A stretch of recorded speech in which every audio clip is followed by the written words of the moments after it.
Do you truly understand the weight of your choices? Our story concerns Victor, a shrewd and ruthless businessman. His empire was built on cutting corners, exploiting workers, and bankrupting competitors. Greetings, Victor. You have lived a life of taking.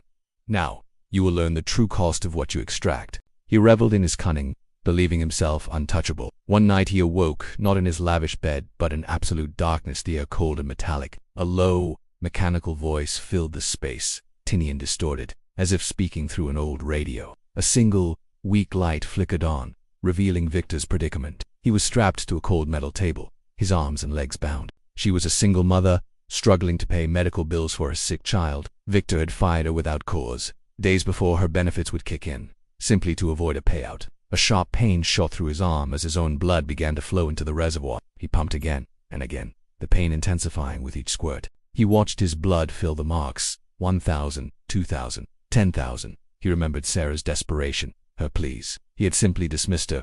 Now, he was bleeding for it. The video showed her pleading, crying, then a superimposed image of her child's hospital bed empty. The gears above him groaned to a halt, the blades suspended mere millimeters from his skin. Above him, a massive, rusted gear mechanism hung, slowly turning. To halt their progress, you must apply pressure to the hand pump beside you. He stumbled off the table, clutching his bleeding arm. The single light in the room intensified, illuminating a small door he hadn't noticed before. He pushed it open, staggering out into a narrow corridor. He looked at his own arm, where a tube was already inserted, connecting him to the pump. He suddenly noticed a second, much smaller tube emerging from the reservoir, connected to a delicate, transparent vial. This vial was also marked with ink. As he watched, the small vial began to fill, drop by slow, deliberate drop. It was collecting the exact same amount of his own blood that he had just pumped out. He saw the reservoir, marked with increments, waiting to fill.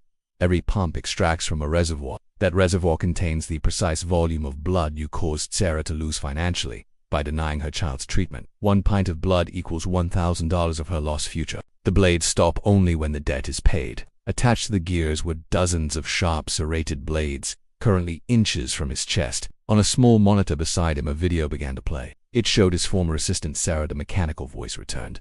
The blades will descend. Each rotation brings them closer to your heart. Victor stared at the pump, then at the image of Sarah and her empty child's bed. This is insane, he snarled, struggling against his restraints.